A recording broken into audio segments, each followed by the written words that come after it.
शहंशाह जलालुद्दीन मोहम्मद अकबर का दरबार केवल हिंदुस्तान की सल्तनत का केंद्र नहीं था। यह ज्ञान, तर्क और बुद्धि का एक ऐसा महासागर था जिसकी लहरों की चर्चा दूर दराज के मुल्कों तक होती थी।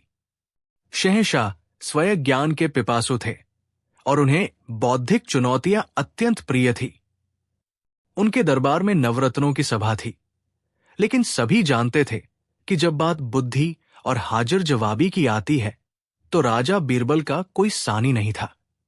लेकिन उस दिन दरबार में एक ऐसी चुनौती आई थी जिसने न केवल दरबार के सबसे बड़े विद्वानों को निरुत्तर कर दिया था, बल्कि स्वयं शहंशाह अकबर के माथे पर भी चिंता की लकीरें खींचती थी।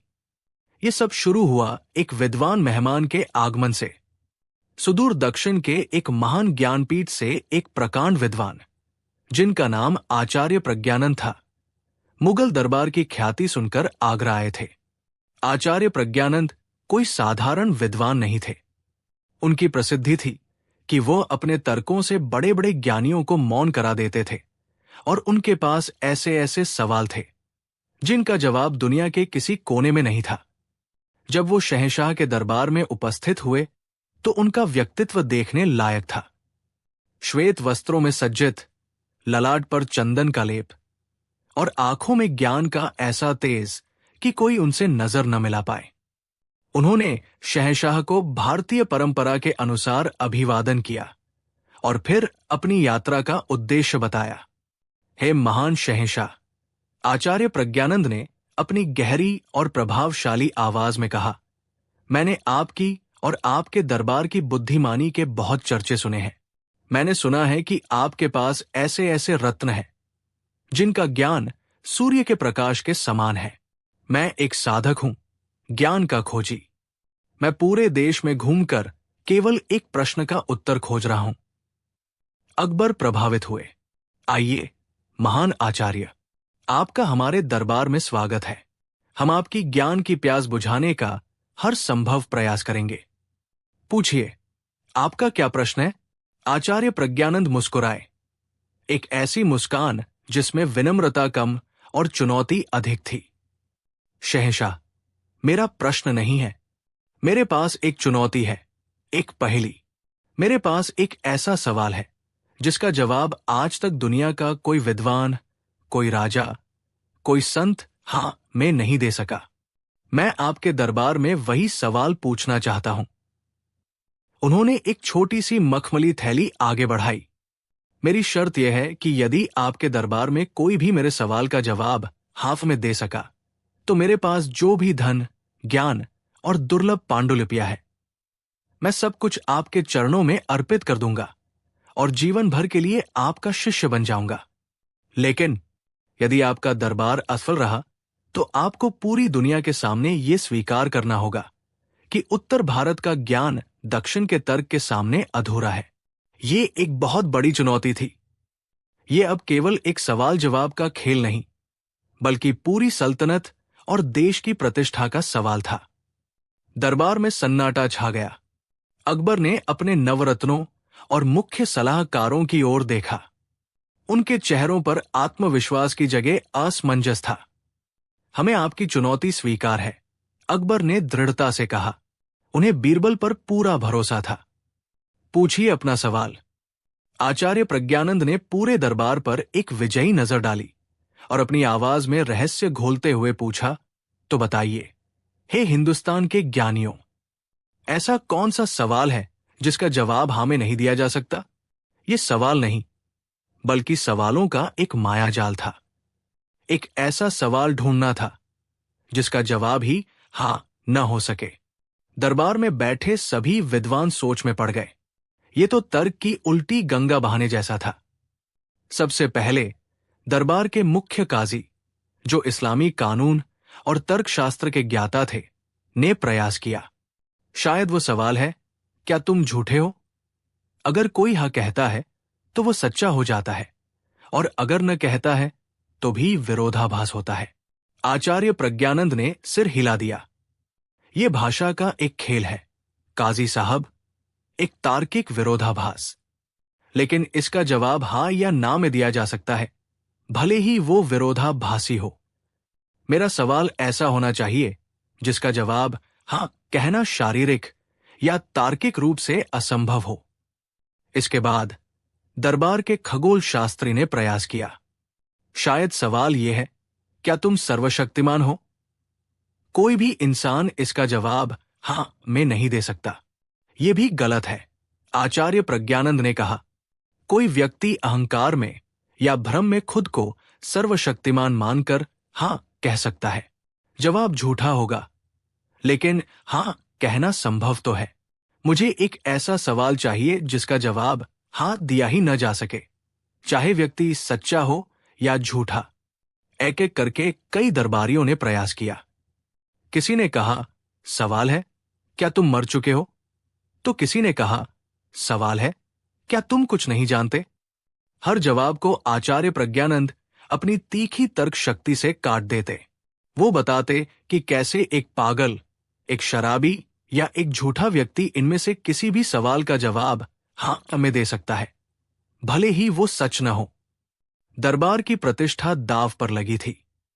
शहंशाह अकबर का चेहरा गंभीर होता जा रहा था। उनकी नजरें बीरबल को ढूंढ रही थी, जो अब तक चुपचाप अपनी आंखें बंद किए सब कुछ सुन रहे थे। मुल्ला दो प्याजा, जो बीरबल से जलते थे, व्यंग्य से बोले, लगता है आज हमारे महाज्ञानी बीरबल की जुबान पर भी ताला लग गया है। क्यों बीरबल, क्या दक्षिण के तर्क के सामने तुम्हारी चतुराई ने भी घुटने टेक दिए? बीरबल ने धीरे से अपनी आंखें खोली। उनके चेहरे पर न तो घबराहट थी, न ही कोई बेचैनी। एक शांत मुस्कान के साथ वो अपनी जगह से उठे। जहां पनाह, बीरबल ने अकबर को संबोधित करते हुए कहा, और हे महान आचार्य प्रज्ञानंद, आपकी पहेली वास्तव में अद्वितीय है।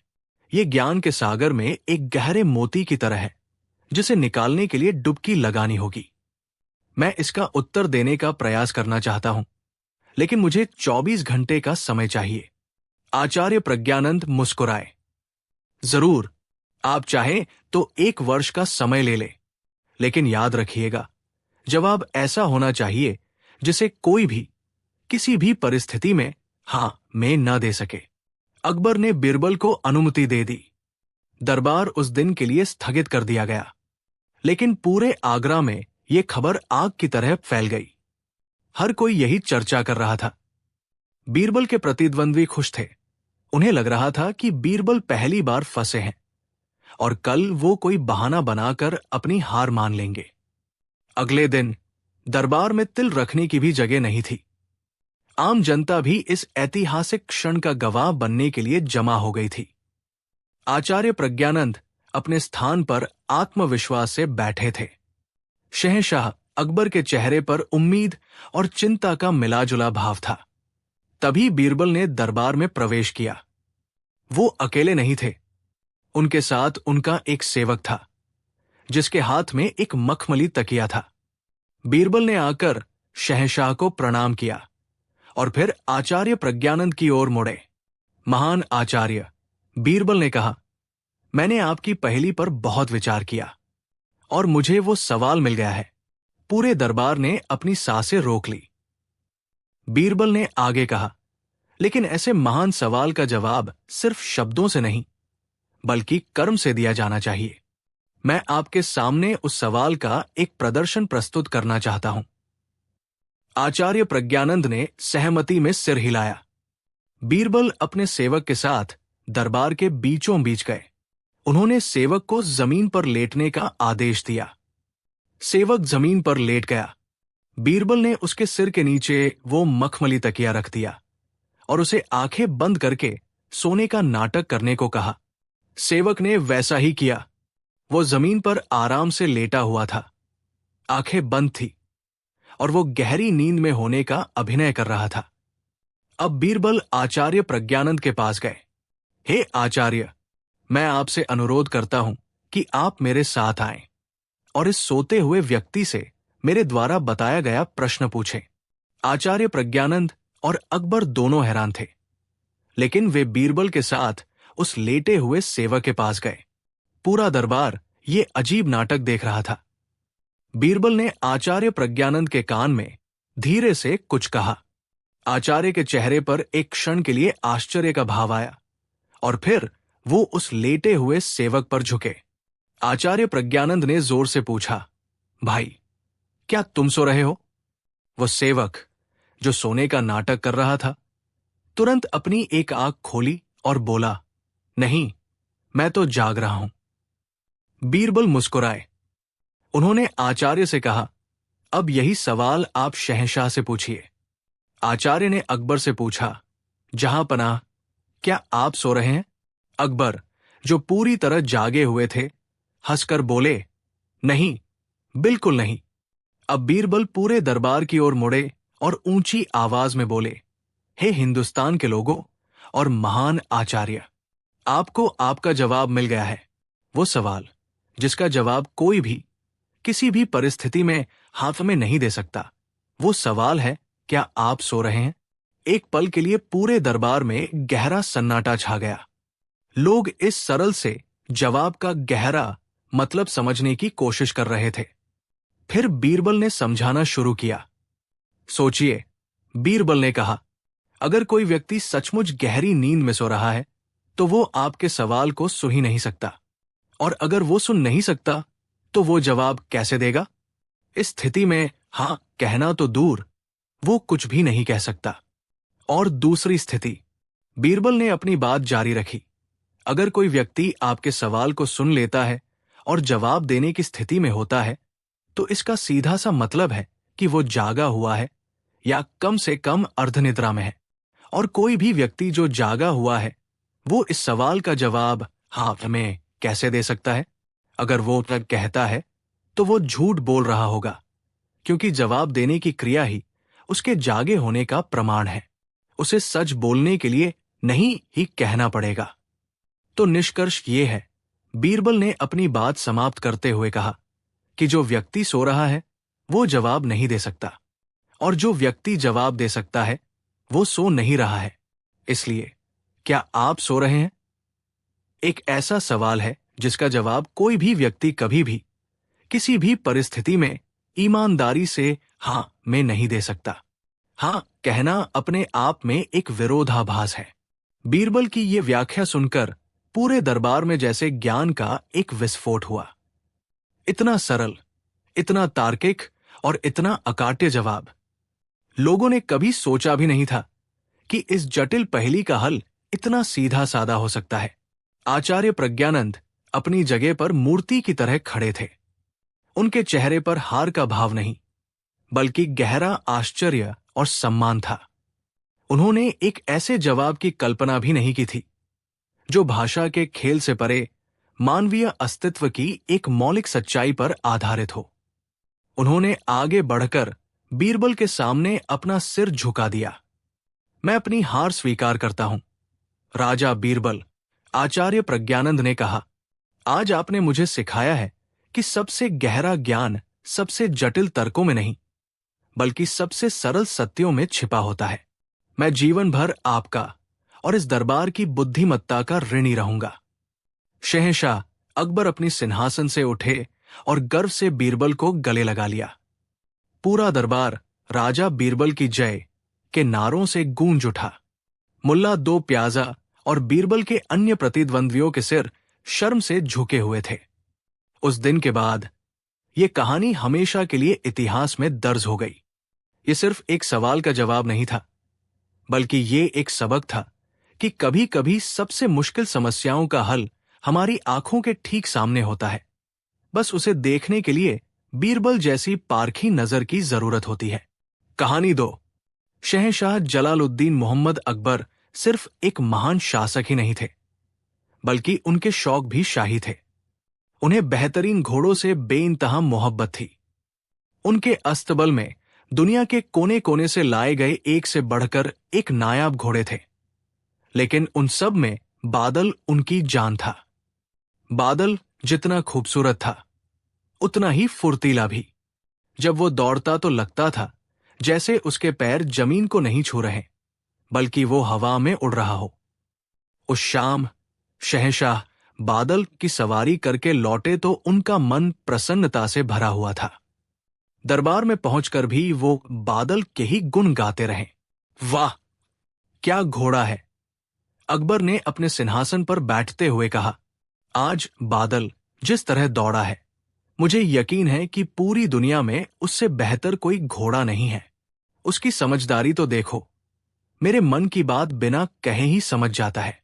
मैं तो कहता हूं, वो किसी इंसान से कम समझदार नहीं। दरबारी हमेशा की तरह शहंशाह की हाँ में हाँ मिलाने लगे। बेशक जहांपनाह, आपने बिल्कुल सही फरमाया। बादल जैसा घोड़ा तो खुदा ने सिर्फ आपके लिए ही बनाया है।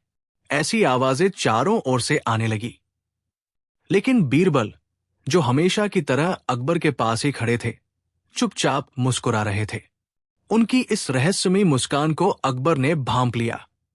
क्यों बीरबल, तुम कुछ नहीं कह रहे? अकबर ने पूछा। क्या तुम्हें हमारी बात पर यकीन नहीं? क्या तुम्हें बादल की काबिलियत पर कोई शक है? बीरबल ने अदब से सिर झुकाया। नहीं जहांपनाह, बादल की काबिलियत पर शक करने की जुर्रत कौन कर सकता है? वो वाकई एक शानदार जानवर है। लेकिन क्या? अकबर ने अपनी भौहें सिकोड़ ली। उन्हें अपनी तारीफ के बीच में लेकिन सुनना पसंद नहीं था। बीरबल ने कहा, लेकिन जहांपनाह, घोड़ा आखिर घोड़ा ही होता है। उसकी समझदारी की एक सीमा होती है। उसे चाहे कितना भी सिखाया बढ़ाया जाए, वो इंसान नहीं बन सकता। और इंसान को, चाहे वो कितना भी नासमझ क्यों न हो, उसे गधा नहीं बनाया जा सकता।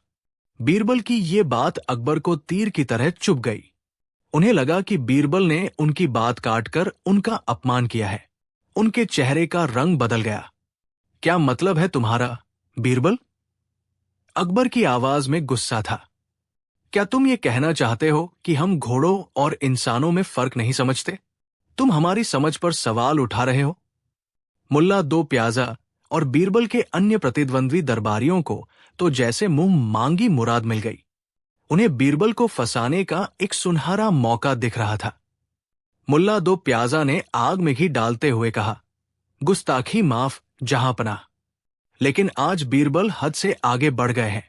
इन्होंने आपकी शान में जो गुस्ताखी की है, वो माफी के काबिल नहीं। ये कह रहे हैं कि इंसान को गधा नहीं बनाया जा सकता। इसका मतलब तो ये हुआ कि अगर कोई ऐसा करने की कोशिश करे तो वो खुद ही सबसे बड़ा। मुल्ला जानबूझकर रुक गए। अकबर का गुस्सा 7वें आसमान पर पहुंच गया। हां, बोलो, कहो, सबसे बड़ा गधा, यही कहना चाहते हो न तुम सब? तो सुनो बीरबल, अब हम तुम्हारी ये बात गलत साबित करके ही रहेंगे। हम तुम्हें एक गधे को पढ़ा लिखाकर एक विद्वान इंसान बनाकर दिखाने की चुनौती देते हैं। बोलो, मंजूर है? दरबार में सन्नाटा छा गया। ये एक असंभव चुनौती थी। एक गधे को विद्वान बनाना, ये तो प्रकृति के नियम के खिलाफ था। बीरबल के दुश्मनों के चेहरे पर क्रूर मुस्कान तैर रही थी। उन्हें यकीन था कि बीरबल या तो अपनी हार मान लेंगे या फिर इस काम में असफल होकर हमेशा के लिए शहंशाह की नजरों से गिर जाएंगे।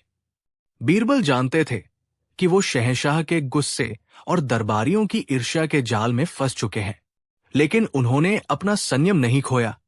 जहांपनाह, बीरबल ने शांति से कहा, आपका हुक्म सर आंखों पर। मैं इस चुनौती को स्वीकार करता हूं। मैं एक गधे को पढ़ा लिखा कर दिखाऊंगा, लेकिन मेरी कुछ शर्तें हैं। अकबर ने गुस्से में कहा, कह डालो अपनी शर्तें भी। पहली शर्त यह है कि मुझे एक स्वस्थ और युवा गधा दिया जाए।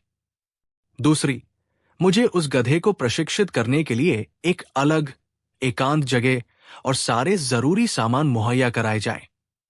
तीसरी, मुझे इस काम के लिए पूरे 6 महीने का समय चाहिए। और मेरी आखिरी और सबसे जरूरी शर्त यह है कि इन 6 महीनों के दौरान कोई भी, स्वयं आप भी, मुझसे या उस गधे से मिलने नहीं आएगा और न ही ये जानने की कोशिश करेगा कि मैं उसे कैसे पढ़ा रहा हूं। अकबर को लगा कि बीरबल हार के डर से बहाने बना रहे हैं, लेकिन चुनौती उन्होंने ही दी थी, इसलिए उन्हें शर्तें माननी पड़ी। ठीक है, तुम्हारी सारी शर्तें मंजूर हैं।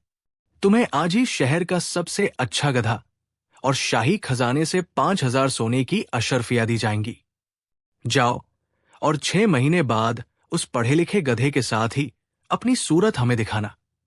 अगर तुम नाकाम हुए तो तुम्हारा सिर कलम कर दिया जाएगा। ये सुनकर दरबारियों की खुशी का ठिकाना न रहा। बीरबल की मौत का फरमान लगभग तय हो चुका था। बीरबल ने अदब से झुककर शहंशाह का शुक्रिया अदा किया और दरबार से चले गए।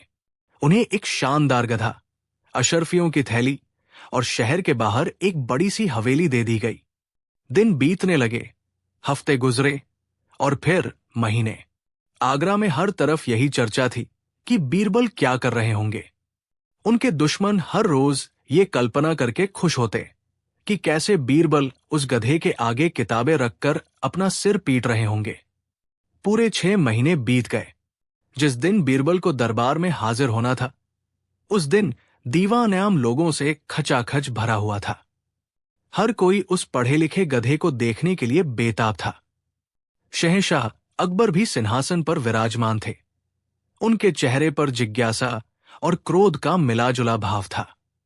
तभी द्वारपाल ने ऐलान किया, राजा बीरबल हाजिर हों। बीरबल ने दरबार में अकेले ही प्रवेश किया। उनके साथ कोई गधा नहीं था। ये देखकर सबके चेहरे पर हैरानी छा गई। बीरबल के दुश्मनों ने एक दूसरे को देखकर मुस्कुराना शुरू कर दिया। उन्हें लगा कि बीरबल हार मान चुके हैं और अब अपनी जान की भीख मांगने आए हैं। कहाँ है तुम्हारा विद्वान गधा, बीरबल? अकबर ने कड़क आवाज में पूछा। क्या तुम अपनी हार मानने आए हो? बीरबल ने सिर झुकाकर कहा, नहीं जहांपनाह, मैं अपनी हार मानने नहीं आया। वो गधा अब इतना विद्वान और समझदार हो गया है कि उसने मुझसे बात करना भी शुरू कर दिया है। ये सुनकर पूरा दरबार हंस पड़ा। ये क्या बकवास है? अकबर गरजे, तुम हमारा मजाक उड़ा रहे हो। अगर वो इतना ही विद्वान है तो उसे यहां क्यों नहीं लाए? बीरबल ने एक दुखद चेहरा बनाते हुए कहा, मैं उसे लेकर आ ही रहा था, जहांपनाह। लेकिन रास्ते में उसने मुझसे एक ऐसा सवाल पूछ लिया जिसका मेरे पास कोई जवाब नहीं था। इसलिए वो नाराज होकर जंगल की ओर भाग गया। उसने कहा कि जब तक उसे उसके सवाल का जवाब नहीं मिलेगा, वो वापस नहीं आएगा। कैसा सवाल? अकबर ने पूछा। उनकी दिलचस्पी अब बढ़ गई थी। बीरबल ने कहा, जहांपनाह, उस गधे ने मुझसे कहा, मेरे गुरु, आपने मुझे पढ़ना लिखना सिखाया, मुझे विद्वान बनाया, लेकिन एक बात मेरी समझ में नहीं आई। मैंने पुरानी किताबों में पढ़ा है कि इस सल्तनत में बड़े बड़े धोखेबाज, मक्कार, चापलूस और झूठे लोग बड़े बड़े ओहदों पर बैठे हैं। तो फिर सल्तनत का काम इतनी अच्छी तरह से कैसे चल रहा है? बीरबल ने आगे कहा, मैंने उसे बहुत समझाया कि हर जगह अच्छे बुरे लोग होते हैं, लेकिन वो नहीं माना। वो कहने लगा, नहीं, मुझे तो लगता है कि इस सल्तनत का शहंशाह खुद ही सबसे बड़ा।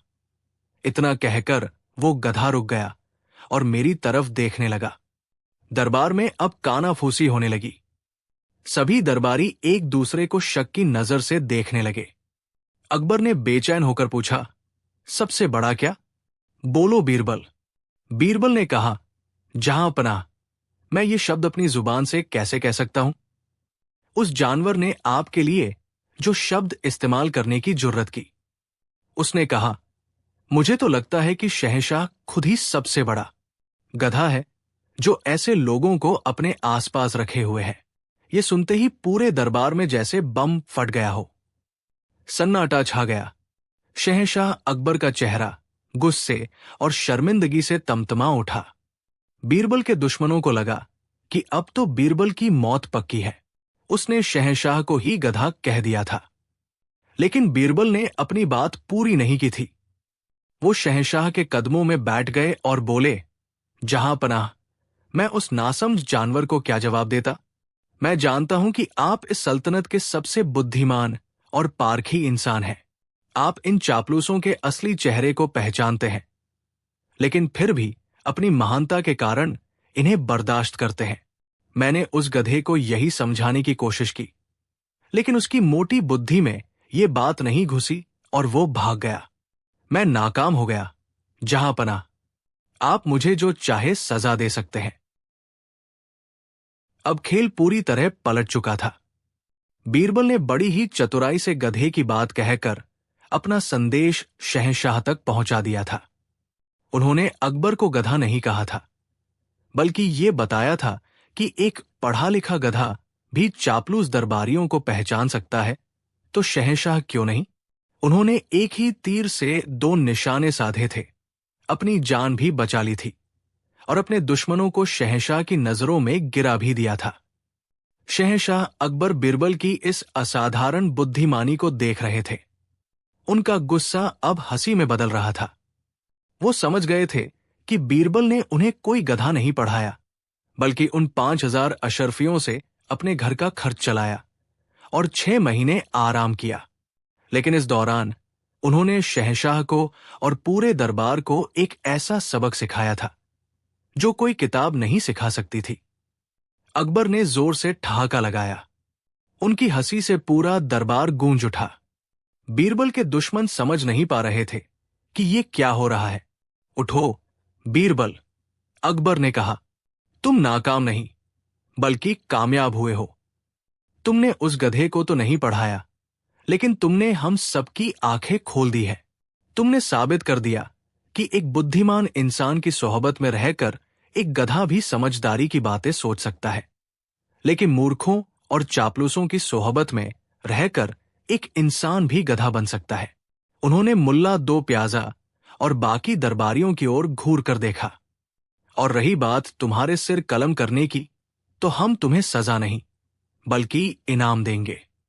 आज से तुम हमारे सबसे खास सलाहकार होगे, जिसका काम हमें ऐसे ही चापलूस गधों से बचाना होगा। उस दिन के बाद दरबार में किसी ने फिर कभी बीरबल की बुद्धिमानी को चुनौती देने की हिम्मत नहीं की, और ये कहानी हमेशा के लिए अमर हो गई कि कैसे बीरबल ने शहंशाह को गधा भी कह दिया और इनाम भी पा लिया। कहानी 3। शहंशाह जलालुद्दीन मोहम्मद अकबर का दरबार केवल शासन की जगह नहीं थी, ये ज्ञान और विवेक की एक कसौटी थी। यहां अक्सर दूर दराज के देशों से विद्वान, कलाकार और दार्शनिक अपनी कला और ज्ञान का प्रदर्शन करने आते थे। लेकिन उस दिन दरबार में एक ऐसा व्यक्ति आया था जो न तो कोई भेंट लेकर आया था और न ही कोई इनाम चाहता था। वो अपने साथ लाया था एक ऐसा सवाल जिसने पूरे दरबार को मौन कर दिया था। वो व्यक्ति ईरान से आया एक सूफी फकीर था, जिसका नाम आजम शाह था। उसकी उम्र का अंदाजा लगाना मुश्किल था। उसकी आंखों में समंदर सी गहराई थी और उसकी सफेद दाढ़ी में सदियों का ज्ञान छिपा हुआ प्रतीत होता था। उसने शहंशाह को अदब से सलाम किया, लेकिन उसकी कमर झुकी नहीं थी। उसके व्यक्तित्व में एक फकीर की अकड़ और संत का तेज था। शहंशाहिंद, फकीर ने अपनी शांत लेकिन गूंजती हुई आवाज में कहा, मैं यहां आपकी दौलत या शोहरत देखने नहीं आया हूं। मैंने सुना है कि आपका दरबार बुद्धि का केंद्र है। मैं बस उस बुद्धि की सच्चाई को परखना चाहता हूं। अकबर प्रभावित हुए। कहिए शाह साहब, हम आपकी किस प्रकार सेवा कर सकते हैं? फकीर आजम शाह ने अपनी झोली से एक छोटा पुराना संदूक निकाला और उसे अपने सामने रख दिया। शहंशाह, मैं पूरी दुनिया घुमा हूं और हर जगह मैंने एक ही सवाल पूछा है। आज तक मुझे इसका सच्चा और संतोषजनक जवाब नहीं मिला। मेरा सवाल है, इस दुनिया में वो कौन सी चीज है जो हमेशा, हर हाल में, बिना किसी लागल पेट के सिर्फ सच बोलती है? उसने संदूक की ओर इशारा किया। मेरी शर्त है, अगर आपके दरबार का कोई भी व्यक्ति मुझे वो चीज लाकर दिखा दे और ये साबित कर दे कि वो हमेशा सच बोलती है, तो मेरा ये संदूक आपका हो जाएगा। इसमें ईरान के शाहों का वो बेशकीमती हीरा है, जिसकी कीमत आपकी सल्तनत के आधे खजाने के बराबर है। दरबार में हलचल मच गई। इतना बड़ा इनाम! लेकिन फकीर ने अपनी बात जारी रखी। अगर आपका दरबार असफल रहा तो मैं कुछ लूंगा नहीं। मैं बस ये मानकर लौट जाऊंगा कि आगरा का दरबार भी बाकी दुनिया की तरह चापलूसों और दिखावा करने वालों से भरा है। जहां सच की कोई कद्र नहीं। ये एक सीधी चुनौती थी जो न केवल ज्ञान को बल्कि दरबार के सम्मान और स्वाभिमान को दी गई थी। अकबर ने अपने सबसे ज्ञानी दरबारियों की ओर देखा। सबसे पहले मुल्ला दो प्याजा, जो खुद को बीरबल से बड़ा विद्वान समझते थे, अपनी जगह से उठे। जहां पनाह, अनुमति हो तो मैं इस फकीर को जवाब दूं। इस दुनिया में पवित्र कुरान से बढ़कर सच और क्या हो सकता है? यही वो किताब है जो हमेशा सच बोलती है। फकीर आजम शाह मुस्कुराए। मुल्ला जी, आपकी आस्था का मैं सम्मान करता हूं, लेकिन किताब खुद नहीं बोलती, उसे इंसान पढ़ता और समझाता है, और हर इंसान अपनी समझ और अपनी नीयत के हिसाब से उसका मतलब निकालता है। एक ही सच को 100 लोग 100 अलग अलग तरीकों से बता सकते हैं। इसलिए किताब नहीं, बल्कि उसे पढ़ने वाला बोलता है, और इंसान सच और झूठ दोनों बोल सकता है। आपका जवाब अधूरा है। मुल्ला का सिर शर्म से झुक गया। इसके बाद सेनापति मान सिंह आगे आए। उन्होंने अपनी कमर से लटकती शानदार तलवार निकाली और उसे हवा में लहराया। शाह साहब, यह है वह चीज जो हमेशा सच बोलती है, एक योद्धा की तलवार। जंग के मैदान में ये कभी झूठ नहीं बोलती। ये सिर्फ दो ही सच बताती है, जीत या हार, जिंदगी या मौत। फकीर ने सिर हिलाया। सेनापति जी, आपकी बहादुरी सराहनीय है, लेकिन तलवार भी बेजुबान है। ये वही करती है जो इसे चलाने वाला चाहता है। एक जालिम की तलवार एक निर्दोष का खून बहाकर भी खुद को सही ठहराती है। ये सच नहीं, बल्कि ताकत की भाषा बोलती है। आपका जवाब भी गलत है। अब दरबार में खामोशी और गहरी हो गई। एक एक करके कई विद्वानों ने प्रयास किया। किसी ने न्याय का तराजू कहा तो किसी ने इतिहास, लेकिन फकीर ने हर जवाब को अपने अकाट्य तर्कों से काट दिया। वो कहता कि तराजू को झुकाया जा सकता है और इतिहास लिखने वाले की कलम भी बेईमान हो सकती है। शहंशाह अकबर की चिंता बढ़ने लगी। दरबार की प्रतिष्ठा धूल में मिलती दिख रही थी। उन्होंने अपनी आखिरी उम्मीद बीरबल की ओर देखा, जो अब तक खामोशी से सब कुछ देख और सुन रहे थे। बीरबल, अकबर ने कहा, अब इस दरबार की लाज तुम्हारे ही हाथों में है। बीरबल अपनी जगह से उठे। उन्होंने फकीर आजम शाह को प्रणाम किया। शाह साहब, आपका सवाल जितना सरल है, उसका जवाब उतना ही गहरा है। मुझे वह चीज खोजने और उसे यहां प्रस्तुत करने के लिए 1 दिन का समय चाहिए। फकीर मुस्कुराया। ले लो नौजवान, तुम 1 दिन लो या 1 साल। सच को समय की कोई पाबंदी नहीं होती। दरबार स्थगित हो गया। बीरबल के विरोधी खुश थे। उन्हें लगा कि बीरबल ने हार मान ली है और बस समय टाल रहे हैं। अगले दिन दरबार में पहले से भी ज्यादा भीड़ थी। हर कोई ये देखने आया था कि बीरबल क्या जवाब लाते हैं। फकीर आजम शाह अपने संदूक के साथ उसी शांत भाव से बैठे थे। तभी बीरबल ने दरबार में प्रवेश किया। उनके पीछे 2 सेवक थे, जिन्होंने एक बड़ी सी चीज को लाल मखमली कपड़े से ढक रखा था। बीरबल ने उस चीज को दरबार के बीचों बीच रखवाया। फकीर साहब, बीरबल ने कहा, मैं वो चीज ले आया हूं जो हमेशा सच बोलती है। सबकी नजरें उस ढकी हुई चीज पर टिक गई। बीरबल ने एक झटके में उस पर से कपड़ा हटा दिया। कपड़े के नीचे एक बड़ा आदमकद और बेहद खूबसूरत आईना, दर्पण था, जिसे सोने के फ्रेम में जड़ा गया था। आईने में पूरा दरबार और उसमें बैठे लोग साफ साफ नजर आ रहे थे। दरबार में कुछ लोग हंस पड़े। मुल्ला दो प्याजा ने कहा, वाह बीरबल, क्या खूब जवाब ढूंढा है। एक शीशे का टुकड़ा, ये कैसे सच बोलेगा? बीरबल ने उनकी बातों पर ध्यान नहीं दिया और फकीर से कहा, शाह साहब, मैं आपसे अनुरोध करता हूं कि आप इसके सामने आएं।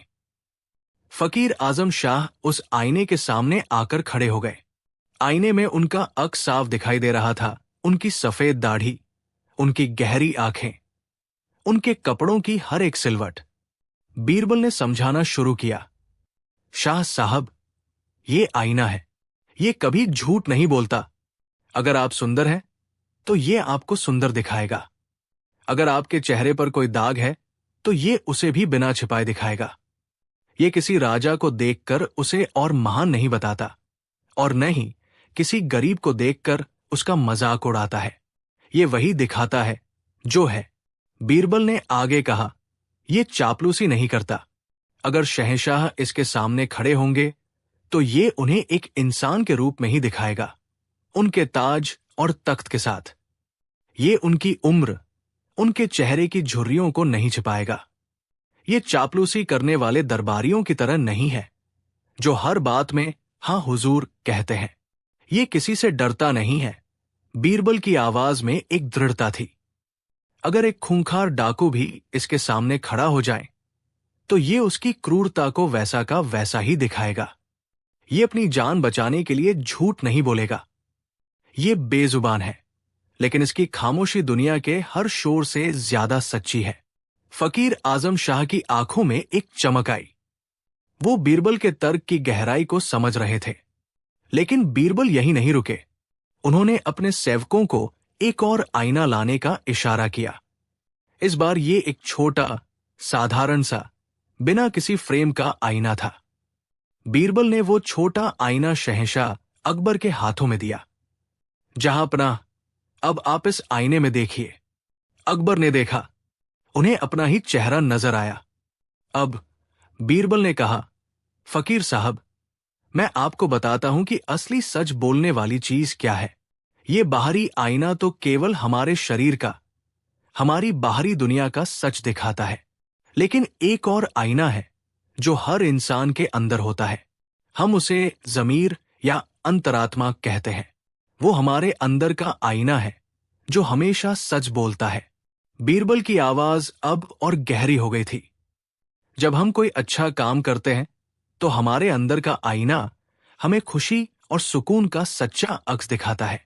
और जब हम कोई गलत काम करते हैं, कोई झूठ बोलते हैं या किसी पर जुल्म करते हैं, तो चाहे हम पूरी दुनिया से झूठ बोल दें, लेकिन हमारा ज़मीर, हमारा वो अंदर का आईना हमें हमारी असली, दोषी सूरत दिखाता है। हम उससे नजरें नहीं मिला पाते। वो हमें रात को सोने नहीं देता। ये ज़मीर का आईना ही है जो एक राजा को याद दिलाता है कि वो अपनी प्रजा का सेवक है। यही एक योद्धा को बताता है कि बहादुरी निर्दोषों को मारने में नहीं, बचाने में है। यही एक व्यापारी को सिखाता है कि दौलत बेईमानी से नहीं, ईमानदारी से कमानी चाहिए। तो शाह साहब, बीरबल ने अपनी बात समाप्त की, आपका जवाब ये बाहरी आईना भी है जो भौतिक सत्य का प्रतीक है, और असली जवाब हर इंसान के भीतर मौजूद वो ज़मीर का आईना है जो आत्मिक सत्य का प्रतीक है। ये दोनों ही कभी झूठ नहीं बोलते। एक हमारी सूरत दिखाता है तो दूसरा हमारी सीरत। बीरबल की बात खत्म होते ही पूरे दरबार में एक गहरा सन्नाटा छा गया। ये सिर्फ एक पहेली का जवाब नहीं था, ये जीवन का एक गहरा दर्शन था। बीरबल ने एक साधारण सी चीज को एक महान विचार का प्रतीक बना दिया था। फकीर आजम शाह की आंखों से आंसुओं की एक बूंद ढलककर उनकी दाढ़ी में समा गई। उन्होंने आगे बढ़कर बीरबल को गले लगा लिया। नौजवान, तुमने मुझे हरा दिया, फकीर ने कहा, लेकिन मैं अपनी हार पर इतना खुश पहले कभी नहीं हुआ। मैं पूरी दुनिया में एक चीज का जवाब ढूंढ रहा था और तुमने मुझे दो का पता बता दिया, एक बाहर का और एक भीतर का। तुमने मुझे सिर्फ जवाब नहीं दिया, तुमने मुझे मुझसे ही मिला दिया। फकीर ने अपना वो बेशकीमती संदूक उठाया और उसे बीरबल के कदमों में रख दिया। ये आज से तुम्हारा हुआ, तुम इसके असली हकदार हो। बीरबल ने विनम्रता से संदूक उठाया और उसे वापस फकीर की ओर बढ़ा दिया। शाह साहब, ज्ञान की कोई कीमत नहीं होती। आपका यह सवाल ही मेरे लिए सबसे बड़ा इनाम है। इसे आप ही रखिए। ये आपकी ज्ञान की यात्रा का प्रतीक है। शहंशाह अकबर अपनी सिंहासन से उठे। उनकी आंखें गर्व से भीगी हुई थी। बीरबल, आज तुमने सिर्फ इस दरबार का नहीं, बल्कि पूरे हिंदुस्तान का मान बढ़ाया है। तुमने साबित कर दिया है कि सच्ची बुद्धिमानी केवल चतुराई में नहीं, बल्कि गहरी समझ और सादगी में है। उस दिन के बाद वो आईना हमेशा दीवान आम में लगा रहा, दरबारियों को हर पल ये याद दिलाने के लिए कि वे जो भी कहें या करें, एक सच बोलने वाली चीज हमेशा उन्हें देख रही है, बाहर भी और उनके अंदर भी। कहानी 4। शहंशाह जलालुद्दीन मोहम्मद अकबर के दौर में आगरा शहर न केवल मुगल सल्तनत की शान था, बल्कि ये अनगिनत कहानियों का जन्म स्थान भी था। यहां के बाजारों में जहां एक ओर रेशम और मसालों की खुशबू तैरती थी, वहीं दूसरी ओर किसी गरीब की सिसकियों की आहें भी गूंजती थी। ये कहानी भी एक ऐसे ही गरीब की है जिसकी कला बेमिसाल थी, लेकिन किस्मत उससे रूठी हुई थी। और इस कहानी में एक ऐसा बेईमान साहूकार भी था जिसका लालच किसी मकड़ी के जाले की तरह था, जिसमें फंसने वाला कभी बाहर नहीं निकल पाता था। शहर की एक तंग गली में केशव नाम का एक बेहतरीन मूर्तिकार रहता था। उसके हाथ में जादू था। पत्थर का बेजान टुकड़ा भी जब उसके छेनी हथौड़े से गुजरता तो उसमें जान आ जाती थी। उसकी बनाई मूर्तियां इतनी सजीव लगती थी कि देखने वाला देखता ही रह जाए। लेकिन कला पेट नहीं भर सकती थी, खासकर तब जब उसे खरीदने वाले अमीर अपनी कीमत लगाते थे, कलाकार की नहीं। केशव किसी तरह अपनी पत्नी और इकलौते बेटे मोहन का गुजारा कर रहा था। एक दिन उन पर मुसीबत का पहाड़ टूट पड़ा। उसका 10 साल का बेटा मोहन एक ऐसी गंभीर बीमारी की चपेट में आ गया जिसका इलाज शहर के आम हकीमों के पास नहीं था। हकीमों ने जवाब दे दिया और कहा कि अगर मोहन को बचाना है तो उसे राजधानी के सबसे बड़े शाही हकीम अर्शी खान से दिखाना होगा। लेकिन उनकी फीस और दवाइयों का खर्च इतना था कि केशव अपनी पूरी जिंदगी की कमाई से भी उसे नहीं चुका सकता था। उसकी पत्नी रोते हुए बोली, अब क्या होगा जी? हमारा मोहन हमें छोड़कर चला जाएगा। हम उसे अपनी आंखों के सामने मरते हुए कैसे देखेंगे? केशव ने अपनी पत्नी को दिलासा देते हुए कहा, नहीं, मैं ऐसा हरगिज नहीं होने दूंगा। मैं अपने बेटे की सांसों का सौदा किसी भी कीमत पर करूंगा। मैंने सुना है शहर में सेठ लच्छीदास है जो बड़े धर्मात्मा हैं और जरूरतमंदों को कर्ज देते हैं। मैं कल ही उनके पास जाऊंगा। अगली सुबह उम्मीद की एक छोटी सी किरण लेकर केशव सेठ लच्छीदास की आलीशान हवेली पहुंचा। लच्छीदास की ख्याति 2 तरह की थी। आम लोगों के लिए वो एक दानी सेठ था जो मंदिरों में दान देता और गरीबों को भोजन कराता था। लेकिन जो लोग उसके असली चेहरे से वाकिफ थे, वे जानते थे कि वो एक ऐसा साहूकार है जो अपनी मीठी बातों के जाल में फंसाकर लोगों की जमीन जायदाद तक हड़प लेता है। केशव जब उसके सामने पहुंचा तो लच्छीदास पूजा की थाली लिए बैठा था। उसके माथे पर चंदन का बड़ा सा टीका था और गले में सोने की मोटी चैन। उसने केशव को देखा और बड़ी विनम्रता से कहा, आओ केशव, सुना है तुम बहुत बड़े कलाकार हो। कहो, आज सुबह सुबह इस गरीब के दरवाजे पर कैसे आना हुआ? केशव ने हाथ जोड़कर अपनी सारी व्यथा उसके सामने रख दी। अपने बेटे की बीमारी का जिक्र करते हुए उसकी आंखों से आंसू बहने लगे।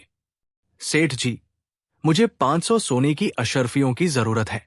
मैं वादा करता हूं, जैसे ही मेरा बेटा ठीक हो जाएगा, मैं दिन रात काम करके आपकी एक एक अशर्फी चुका दूंगा, चाहे मुझे अपनी जिंदगी क्यों न बेचनी पड़े।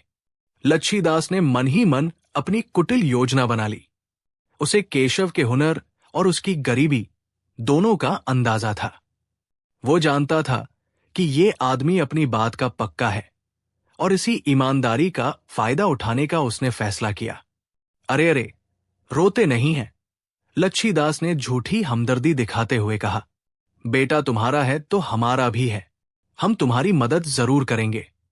तुम 500 अशर्फिया ले जाओ, बस 1 साल के भीतर लौटा देना। और देखो, हम तुम पर पूरा भरोसा करते हैं, इसलिए कोई कागज पत्र नहीं बनवाएंगे। हमारे बीच जुबान का रिश्ता ही सबसे बड़ा सबूत होगा। केशव को लगा जैसे उसे भगवान मिल गया हो। वो सेठ के पैरों में गिर पड़ा। लेकिन तभी लच्छीदास ने अपनी असली चाल चली। बस हमारी एक छोटी सी शर्त है, उसने कहा। यह शर्त हमारे व्यापार का उसूल है। तुम्हें यह रकम ठीक 1 साल बाद लौटानी होगी, लेकिन न तो दिन के उजाले में और न ही रात के अंधेरे में। केशव उस समय इतना व्याकुल था कि उसने इस अजीब शर्त पर ज्यादा ध्यान नहीं दिया। उसे लगा कि यह सेठ की कोई पुरानी रीत होगी। उसे तो बस अपने बेटे की जान बचानी थी। वो तुरंत राजी हो गया। मंजूर है सेठ जी, आपकी हर शर्त मंजूर है। अशर्फिया लेकर केशव भागा भागा शाही हकीम के पास गया। इलाज शुरू हुआ और ईश्वर की कृपा से कुछ ही महीनों में मोहन फिर से हंसने खेलने लगा। अपने बेटे को स्वस्थ देखकर केशव की जान में जान आई। अब उसके सामने दूसरा सबसे बड़ा लक्ष्य था सेठ का कर्ज चुकाना। उसने अपनी छेनी और हथौड़ा उठाया और खुद को काम में झोंक दिया। वो दिन में सोता नहीं था, रात में थकता नहीं था। उसकी कला में अब एक पिता का जुनून भी शामिल हो गया था। उसकी बनाई मूर्तियां पहले से भी ज्यादा खूबसूरत और भावपूर्ण बनने लगी। उसकी ख्याति दूर दूर तक फैली और उसे काम भी खूब मिलने लगा। एक एक अशर्फी जोड़ते जोड़ते साल पूरा होने से पहले ही उसने 500 अशर्फियां जमा कर ली। ठीक 1 साल बाद, जिस दिन उसे कर्ज लौटाना था, वो सुबह सुबह सूरज निकलने से पहले ही अशर्फियों की थैली लेकर लच्छीदास की हवेली पहुंच गया। सेठ जी, मैं आपका कर्ज लौटाने आया हूं। लच्छीदास ने बाहर आकर आसमान की ओर देखा और मुस्कुराकर कहा, लेकिन केशव, अभी तो रात का अंधेरा बाकी है।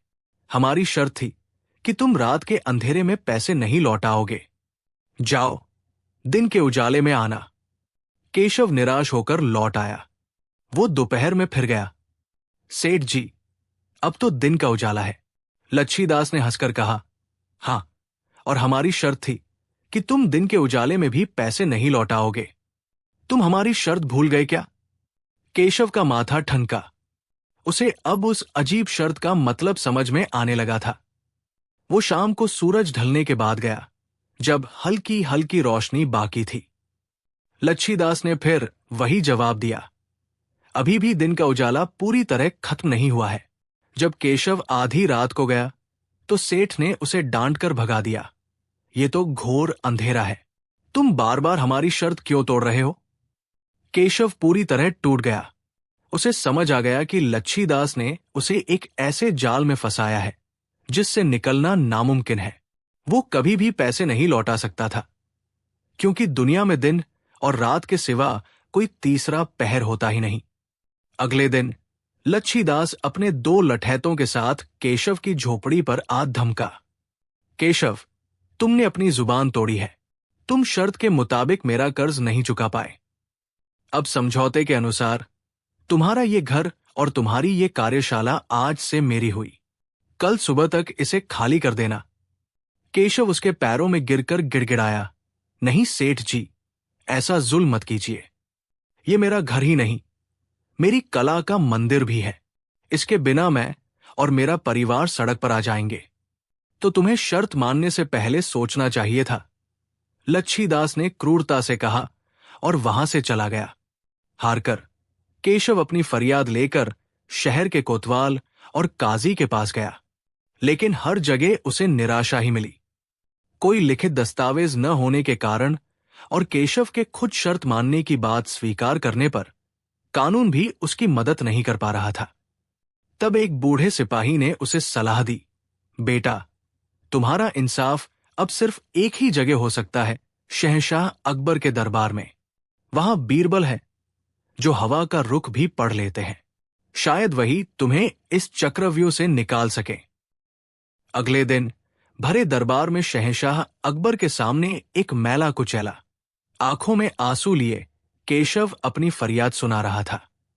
दूसरी तरफ सेठ लच्छीदास सफेद कपड़ों में एक संत की तरह हाथ जोड़े खड़ा था। पूरी कहानी सुनने के बाद अकबर ने लच्छीदास से पूछा, सेठ, क्या यह सच है कि तुमने ऐसी अजीब शर्त रखी थी? लच्छीदास ने बड़ी मासूमियत से जवाब दिया, जी जहांपना, ये हमारे खानदान का उसूल है। हम इंसान की नीयत परखने के लिए ये शर्त रखते हैं, जो सच्चा होता है वो रास्ता निकाल लेता है। ये आदमी बेईमान है, जहांपना। ये मेरा पैसा लौटाना ही नहीं चाहता, इसलिए बहाने बना रहा है। अकबर भी सोच में पड़ गए। मामला वाकई टेढ़ा था। शर्त बेतुकी थी, लेकिन केशव ने उसे स्वीकार किया था। न्याय किस आधार पर किया जाए? उन्होंने अपने सभी मंत्रियों से सलाह ली, लेकिन कोई भी इस पहेली का हल नहीं निकाल सका। सबकी नजरें अब बीरबल पर टिकी थी, जो चुपचाप खड़े सब कुछ सुन रहे थे। बीरबल, अकबर ने कहा, इस गुत्थी को अब तुम ही सुलझा सकते हो। बताओ, न्याय क्या कहता है? बीरबल ने आगे बढ़कर केशव और लच्छीदास दोनों को गौर से देखा। फिर वो मुस्कुराए। जहांपना, न्याय तो बहुत सीधा है। सेठ जी ने जो शर्त रखी है उसे पूरा किया जाएगा। केशव सेठ जी को उनकी रकम लौटाएगा। ये सुनकर लच्छीदास की आंखों में चमक आ गई। उसे लगा कि फैसला उसके हक में हो रहा है।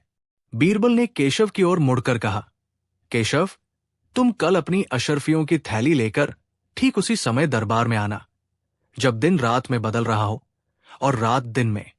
एक ऐसा समय जिसे न तो दिन कह सकते हैं और न ही रात। केशव हैरान था, ऐसा कौन सा समय हो सकता है? लेकिन बीरबल की आंखों में उसे एक भरोसा दिखा। उसने सिर झुकाकर हामी भर दी। लच्छीदास मन ही मन हंस रहा था। उसे लगा बीरबल भी इस पहेली में उलझ गए हैं और बात को टाल रहे हैं। अगले दिन दरबार की कार्यवाही शाम के समय रखी गई। सूरज डूब रहा था और पश्चिम में आसमान सिंदूरी रंग का हो रहा था। दिन की रोशनी धीरे धीरे मध्यम पड़ रही थी, लेकिन अभी अंधेरा भी नहीं हुआ था। मस्जिदों से अजान की आवाज आने लगी थी और मंदिरों में घंटियां बजने लगी थी। गायों के झुंड अपने घरों की ओर लौट रहे थे और उनके खुरों से उड़ती धूल ने माहौल को और भी धुंधला कर दिया था। ठीक इसी समय बीरबल ने केशव को इशारा किया। केशव, यही वो समय है। इसे गोधूली बेला कहते हैं, गायों के पैरों से उठी धूल का समय। ये वो संधि काल है जब न तो पूरी तरह दिन होता है और न ही पूरी तरह रात। जाओ, अपनी शर्त पूरी करो और सेठ जी का कर्ज चुकाओ। केशव ने कांपते हाथों से अशर्फियों की थैली लच्छीदास की ओर बढ़ाई। लच्छीदास का चेहरा पीला पड़ गया था। वो अपनी ही चाल में फंस चुका था। अगर वो पैसे लेता है तो केशव कर्ज से मुक्त हो जाएगा और उसका घर बच जाएगा, और अगर वो पैसे नहीं लेता है तो दरबार में ये साबित हो जाएगा कि उसकी नीयत पैसे वापस लेने की थी ही नहीं, बल्कि उसका मकसद सिर्फ केशव की संपत्ति हड़पना था। उसने हकलाते हुए कहा, लेकिन ये तो शाम है, ये दिन का ही हिस्सा है। बीरबल ने तुरंत जवाब दिया, सेठ जी, सूरज डूब चुका है तो ये दिन कैसे हुआ? और अभी आसमान में चांद तारे नहीं निकले हैं तो ये रात कैसे हुई? ये वही समय है जिसकी शर्त आपने खुद रखी थी। अब आप अपनी ही जुबान से मुकर नहीं सकते। या तो ये रकम लीजिए या फिर मान लीजिए कि आप एक धोखेबाज हैं। पूरा दरबार बीरबल की बुद्धिमानी पर वाह वाह कर उठा। लच्छीदास के पास कोई जवाब नहीं था। उसका सिर शर्म से झुक गया। उसने चुपचाप अशर्फियों की थैली ले ली। लेकिन बीरबल यही नहीं रुके। उन्होंने शहंशाह से कहा, जहांपनाह, इस साहूकार को असली सबक सिखाना अभी बाकी है। ये इसका पहला मामला नहीं होगा। इसने अपनी इस शर्त के जाल में न जाने कितने गरीबों को फंसाकर उनकी जिंदगी बर्बाद की होगी। हुक्म हो तो इसकी जांच की जाए। अकबर ने तुरंत सिपाहियों को लच्छीदास की हवेली और उसके बही खातों की तलाशी लेने का आदेश दिया। जांच में जो सामने आया वो दिल दहला देने वाला था। लच्छीदास ने इसी तरह दर्जनों लोगों की जमीनें, घर और दुकानें हड़प ली थी। उसके तहखाने से उन गरीबों के झूठे दस्तावेजों का ढेर मिला। अब सच सबके सामने था। अकबर का चेहरा गुस्से से लाल हो गया। उन्होंने फैसला सुनाया, सेठ लच्छीदास, तुमने धर्म का चोला पहनकर जो अधर्म किया है वो माफी के काबिल नहीं है। तुम्हारी सारी संपत्ति जब्त की जाती है और उसे उन सभी पीड़ितों में बांट दिया जाएगा जिन्हें तुमने लूटा है। केशव का कर्ज माफ किया जाता है और जुर्माने के तौर पर उसे 1000 अशर्फियां और दी जाएंगी, और तुम्हें इस धोखेबाजी और गरीबों पर जुल्म करने के अपराध में काल कोठरी में डाल दिया जाए। दरबार शहंशाह अकबर की जय, राजा बीरबल की जय के नारों से गूंज उठा। केशव की आंखों में खुशी के आंसू थे। उसने बीरबल के पैर पकड़ लिए। बीरबल ने उसे उठाकर गले से लगा लिया और कहा, याद रखना केशव, जब इरादे नेक हों और मेहनत में सच्चाई हो तो कोई भी बेईमान चाल तुम्हें हरा नहीं सकती। न्याय में देर हो सकती है पर अंधेर नहीं। उस दिन के बाद आगरा में किसी बेईमान साहूकार ने फिर कभी किसी गरीब को अपनी शर्तों के जाल में फंसाने की हिम्मत नहीं की, और केशव अपनी कला से अपने परिवार का भविष्य संवारता रहा, ये जानते हुए कि इस सल्तनत में इंसाफ जिंदा है। कहानी 5। आगरा का किला अपनी पूरी शानो शौकत के साथ यमुना के किनारे खड़ा था। सूरज की पहली किरणें जब उसके संगमरमरी गुंबदों और लाल पत्थर की दीवारों पर पड़ती तो ऐसा लगता मानो आसमान से सोना बरस रहा हो। शहंशाह जलालुद्दीन मोहम्मद अकबर के दरबार में रौनक अपने चरम पर थी। नवरत्नों से सुशोभित ये दरबार न्याय, कला और ज्ञान का केंद्र माना जाता था। पर जहां ज्ञान होता है वहां अहंकार भी अपनी जगह बना लेता है, और जहां सम्मान होता है वहां ईर्ष्या भी चुपके से घुस आती है। दरबार में बीरबल का स्थान सबसे अलग था। वो न केवल शहंशाह के सलाहकार थे बल्कि उनके सबसे करीबी मित्र भी थे। उनकी हाजिर जवाबी, अद्भुत बुद्धिमत्ता और समस्याओं को सुलझाने की अनोखी कला ने उन्हें अकबर के दिल में एक विशेष स्थान दिलाया था। लेकिन यही विशेष स्थान दरबार के अन्य मंत्रियों और सलाहकारों की आंखों में खटकता था। वजीर आजम शाहबाज खान, मुल्ला दो प्याजा और हकीम हुमाम जैसे कई दरबारी बीरबल की बढ़ती शोहरत से जलते थे। उन्हें लगता था कि बीरबल केवल मीठी मीठी बातें करके और चापलूसी से शहंशाह को खुश रखता है, जबकि असली मेहनत और राज्य का काम वे करते हैं। वे अक्सर अकबर के कान भरने की कोशिश करते। आलम पनाह, बीरबल तो बस बातों के धनी है, असली राजकाज की समझ हम लोगों में है। जहां पनाह, आप हर मुश्किल में बीरबल को ही क्यों याद करते हैं? क्या हम किसी काम के नहीं? अकबर एक बुद्धिमान शासक थे। वो अपने दरबारियों की इस जलन को अच्छी तरह समझते थे। वो ये भी जानते थे कि बीरबल की योग्यता किसी भी शक से परे है, लेकिन रोज रोज की इन शिकायतों से वो तंग आ चुके थे। उन्होंने सोचा कि इन दरबारियों को एक ऐसा सबक सिखाना जरूरी है जिसे वे जिंदगी भर न भूलें। एक ऐसा पाठ जो उन्हें बीरबल की काबिलियत का लोहा मानने पर मजबूर कर दे और उनकी आंखों से ईर्ष्या की पट्टी हटा दे। एक शाम जब दरबार खत्म हो चुका था और अकबर अपने खास बाग में बीरबल के साथ टहल रहे थे, उन्होंने अपनी परेशानी जाहिर की। बीरबल, हम इन दरबारियों की रोज रोज की शिकायतों से थक गए हैं। वे तुम्हारी योग्यता पर शक करते हैं। हम चाहते हैं कि तुम कुछ ऐसा करो जिससे इनकी अक्ल ठिकाने आ जाए और ये समझ जाए कि बुद्धि और पदवी में क्या अंतर होता है। बीरबल ने शहंशाह की ओर देखकर मुस्कुराते हुए कहा, हुजूर, जैसा आपका हुक्म, बस आप मेरा साथ दीजिएगा और जो मैं कहूं उस पर पूरी तरह अमल कीजिएगा। अकबर ने हामी भर दी। बीरबल ने उनके कान में अपनी पूरी योजना बताई। योजना सुनकर अकबर पहले तो हैरान हुए, फिर उनकी हंसी छूट गई। वाह बीरबल, मान गए तुम्हारी सोच को। ये तो सच में मजेदार होगा। हम तुम्हारा पूरा साथ देंगे। अगले दिन दरबार का माहौल कुछ अलग था। शहंशाह अकबर के चेहरे पर एक अजीब सी गंभीरता थी। उन्होंने दरबार की कार्यवाही शुरू होते ही एक घोषणा की जिसने सभी को चौंका दिया। मेरे प्यारे दरबारियों, अकबर ने अपनी भारी आवाज में कहा, हमें कल रात एक सपना आया। हमारे सपने में हिमालय से एक महान सिद्ध योगी ऋषि ज्ञान सागर पधारे थे। उन्होंने हमें बताया कि हमारे राज्य में ज्ञान और बुद्धि का भंडार छिपा है, लेकिन उसे परखने की आवश्यकता है। उन्होंने हमें एक गुप्त और दिव्य परीक्षा के बारे में बताया है। सारे दरबारी कान लगाकर सुनने लगे। वजीर शाहबाज खान ने आगे बढ़कर पूछा, जहां पनाह, कैसी परीक्षा? हम सब उस परीक्षा के लिए तैयार हैं। उसकी आंखों में चमक थी, ये साबित करने का एक और मौका कि वो बीरबल से बेहतर है। अकबर ने कहा, ऋषि ने बताया है कि आने वाली पूर्णिमा की आधी रात को जो भी व्यक्ति अपने घर से अपनी चारपाई, पलंग को अपने सिर पर उठाकर शाही बाग के बीचों बीच बने फव्वारे तक लाएगा और उसकी 7 परिक्रमा करेगा, उसकी बुद्धि 7 गुना बढ़ जाएगी। ऋषि का वचन है कि ऐसा करने वाले को न केवल दिव्य ज्ञान की प्राप्ति होगी, बल्कि उसे हमारी तरफ से एक बड़ी जागीर और महाज्ञानी की उपाधि भी प्रदान की जाएगी।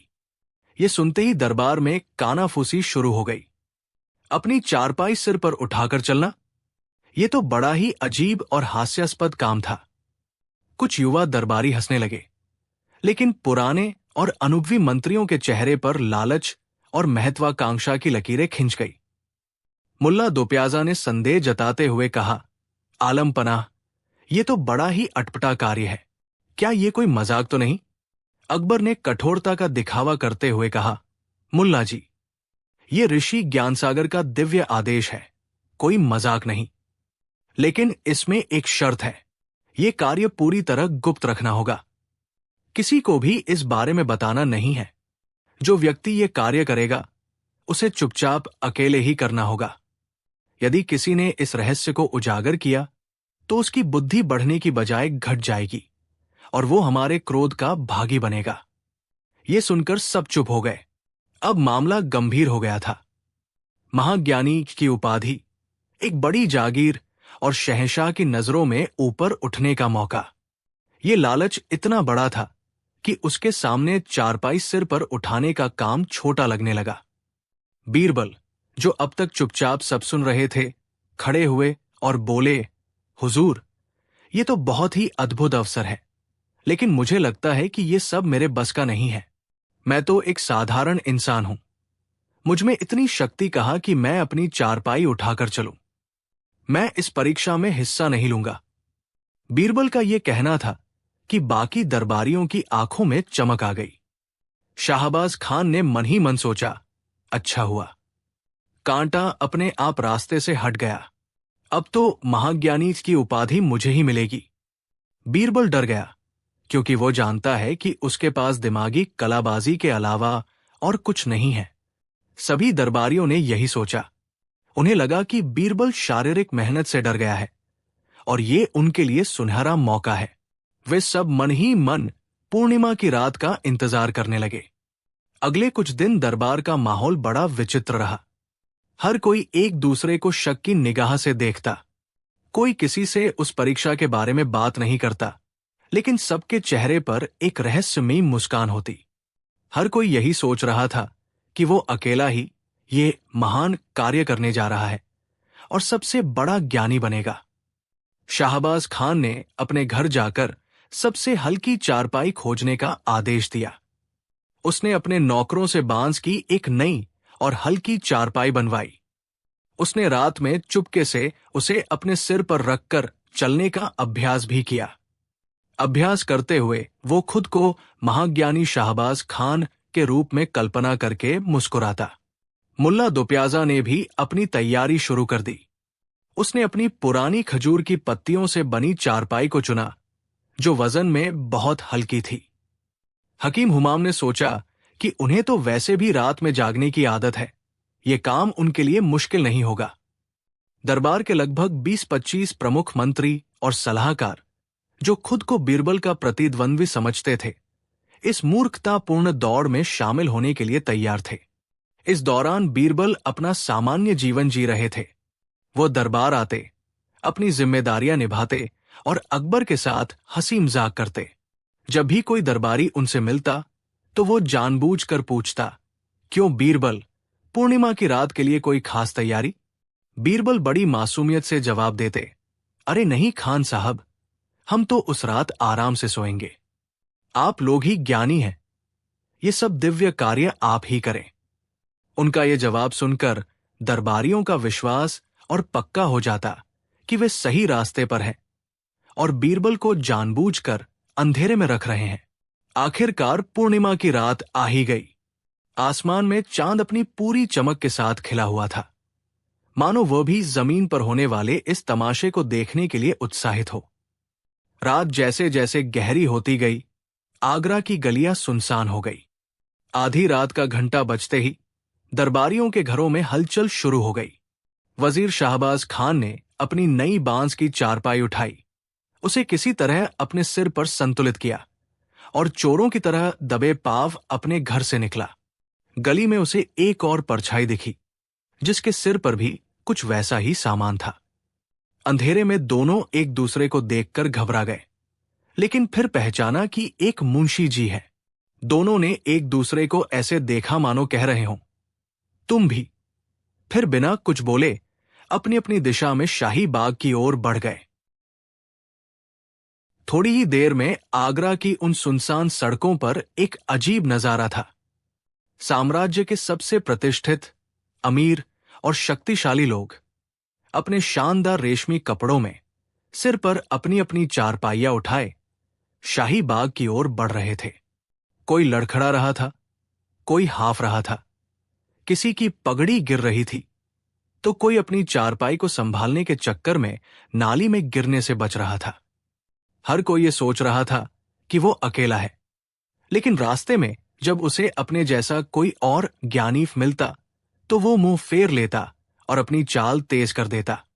शाही बाग के दरवाजे पर पहरेदार नहीं थे, जैसा कि बीरबल ने पहले ही इंतजाम कर दिया था। एक एक करके लगभग 25 दरबारी बाग में दाखिल हुए।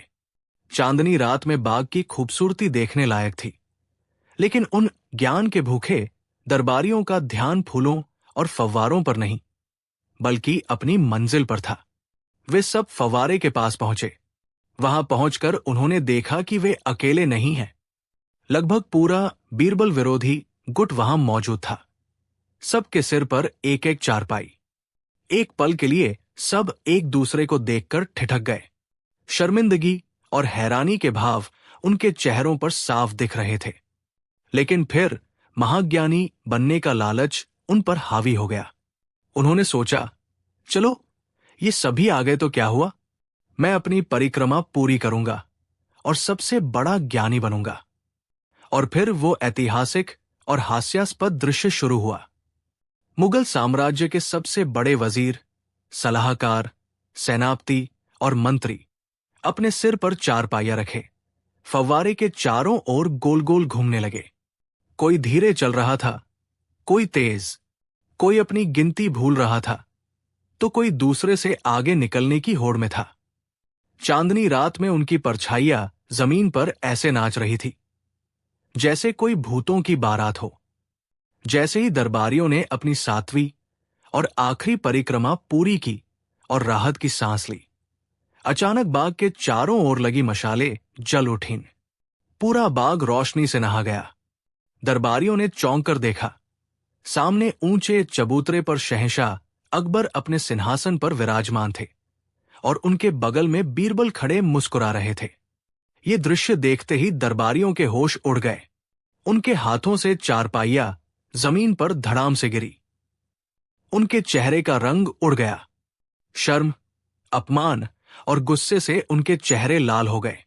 वे समझ गए कि उनके साथ बहुत बड़ा मजाक हुआ है। उनके सिर शर्म से झुक गए। किसी में इतनी हिम्मत नहीं थी कि वो शहंशाह से आंख मिला सके। शहंशाह अकबर अपनी हंसी नहीं रोक पा रहे थे। वो जोर जोर से हंसने लगे। उनकी हंसी पूरे बाग में गूंज रही थी। दरबारियों को लग रहा था कि जमीन फट जाए और वे उसमें समा जाए। जब अकबर की हंसी थमी तो उन्होंने गंभीर होकर पूछा, तो आप सब हैं हमारे राज्य के महाज्ञानी? आप सब ने ऋषि ज्ञानसागर की दिव्य परीक्षा पास कर ली। बताइए, आप लोगों की बुद्धि कितनी बढ़ी? क्या आपको ब्रह्मांड के रहस्य पता चल गए? कोई कुछ नहीं बोला। सबकी नजरें जमीन पर गड़ी थी। तब बीरबल आगे आए और विनम्रता से बोले, आलम पनाह, इन्हें क्षमा कर दें। ये ज्ञानी नहीं बल्कि लालची और ईर्ष्यालु है। इनकी बुद्धि पर इनकी ईर्ष्या और लालच का पर्दा पड़ा हुआ है। बीरबल ने दरबारियों की ओर मुड़कर कहा, मेरे आदरणीय साथियों, क्या आपने एक पल के लिए भी अपनी बुद्धि का इस्तेमाल किया? क्या कोई योगी या ऋषि ऐसी मूर्खतापूर्ण सलाह दे सकता है? ज्ञान किताबों में, अनुभव में और साफ मन में होता है, सिर पर चारपाई ढोने में नहीं। आप सब मुझसे ईर्ष्या करते हैं। बीरबल ने अपनी बात जारी रखी। आप सोचते हैं कि मैं चापलूसी से शहंशाह का प्रिय बना हूं, लेकिन आज आपने खुद साबित कर दिया कि आप लोगों में तर्क और विवेक की कितनी कमी है। सिर्फ एक बड़ी जागीर और एक उपाधि के लालच में आप सबने अपनी इज्जत, अपना पद और अपनी अक्ल सब कुछ ताक पर रख दिया। आप सब एक दूसरे से होड़ कर रहे थे, ये साबित करने के लिए कि कौन बड़ा मूर्ख है। बीरबल की बातें तीरों की तरह दरबारियों के दिलों में चुभ रही थी। उन्हें अपनी गलती का एहसास हो रहा था। अंत में शहंशाह अकबर बोले, आज बीरबल ने यह साबित कर दिया कि असली ज्ञान किसी पदवी या धन दौलत में नहीं, बल्कि सही और गलत में फर्क करने की क्षमता में है। तुम सब अपने अपने पदों पर काबिल हो, लेकिन तुम्हारी ईर्ष्या ने तुम्हें अंधा कर दिया था। आज की रात को हमेशा याद रखना। यह रात तुम्हें सिखाएगी कि लालच और जलन इंसान को कैसे मूर्ख बनाती है। उन्होंने आदेश दिया, अब आप सब अपनी अपनी चारपाइयां वापस अपने सिर पर उठाएं और जैसे आए थे वैसे ही अपने घरों को लौट जाएं। आज से दरबार में बीरबल की योग्यता पर कोई सवाल नहीं उठाएगा। उस रात आगरा की सड़कों ने एक और यादगार दृश्य देखा। मुगल सल्तनत के वही महान दरबारी झुके हुए सिरों और शर्मिंदा दिलों के साथ अपनी अपनी चारपाइयां सिर पर उठाए वापस अपने घरों को लौट रहे थे। इस घटना के बाद दरबार का माहौल बदल गया। दरबारियों ने बीरबल की बुद्धिमत्ता का लोहा मान लिया था। वे समझ गए थे कि बीरबल की जगह बातों से नहीं बल्कि बुद्धि से बनी है, और उस बुद्धि का मुकाबला करना उनके बस की बात नहीं। उस दिन के बाद उन्होंने बीरबल से जलना तो शायद पूरी तरह नहीं छोड़ा, लेकिन उनकी योग्यता पर सवाल उठाने की हिम्मत फिर कभी नहीं की। और इस तरह बीरबल ने एक ही रात में अपने सभी विरोधियों को मूर्ख बनाकर उन्हें जीवन का सबसे बड़ा सबक सिखा दिया। कहानी 6। शहंशाह जलालुद्दीन मोहम्मद अकबर का दरबार ज्ञान और कला का संगम था। यहां एक से बढ़कर एक गुणी और विद्वान लोग मौजूद थे, लेकिन जहां गुण होते हैं वहां ईर्ष्या और द्वेष की परछाइयां भी मंडराती है। राजा बीरबल, जो अपनी बुद्धिमानी और हाजिर जवाबी के लिए शहंशाह के सबसे प्रिय थे, कई दरबारियों की आंखों में खटकते थे। उन्हें लगता था कि बीरबल कोई असाधारण व्यक्ति नहीं, बल्कि केवल अपनी चापलूसी और किस्मत के बल पर शहंशाह के इतने करीब है। इन जलने वालों में 3 दरबारी सबसे आगे थे। पहले थे शमशेर खान, सेना के एक छोटे मनसबदार, जिन्हें अपनी बहादुरी पर बड़ा घमंड था और वो बीरबल को एक डरपोक मस्खरा समझते थे। दूसरे थे हकीम जफर, जो खुद को बहुत बड़ा विद्वान मानते थे और बीरबल की व्यावहारिक बुद्धि को जाहिलों वाली चतुराई कहकर उसका मजाक उड़ाते थे। और तीसरे थे खजांची इनायत अली, जिन्हें अपनी दौलत और हिसाब किताब की समझ पर गुमान था, और वो बीरबल को एक फक्कड़ इंसान समझते थे जिसे सल्तनत के मामलों की कोई समझ नहीं थी। ये तीनों अक्सर एक साथ बैठकर बीरबल के खिलाफ साजिशें रचते और उसे नीचा दिखाने का मौका ढूंढते रहते थे। उन्हें यकीन था कि अगर शहंशाह को बीरबल की असली मूर्खता दिखा दी जाए तो वे उसे दरबार से निकाल देंगे और उनकी तरक्की का रास्ता साफ हो जाएगा। एक दिन दरबार के बाद ये तीनों दरबारी एक बगीचे में बैठे कानाफूसी कर रहे थे।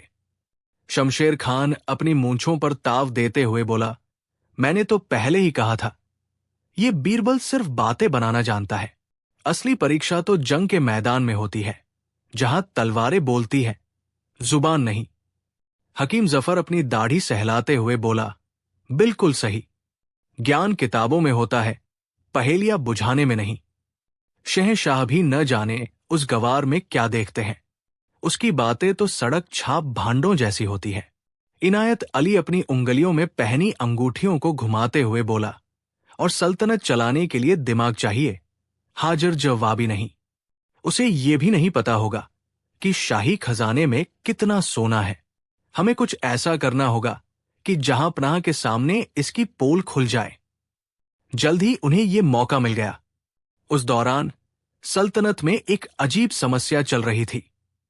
रात के समय आगरा की सड़कों पर कुछ चोरों का गिरोह सक्रिय हो गया था, जो बड़ी चालाकी से घरों में घुसते और कीमती सामान चुराकर गायब हो जाते। कोतवाल की लाख कोशिशों के बाद भी वे पकड़े नहीं जा रहे थे। शहंशाह अकबर इस बात से बहुत चिंतित थे। एक दिन भरे दरबार में इसी मुद्दे पर चर्चा हो रही थी।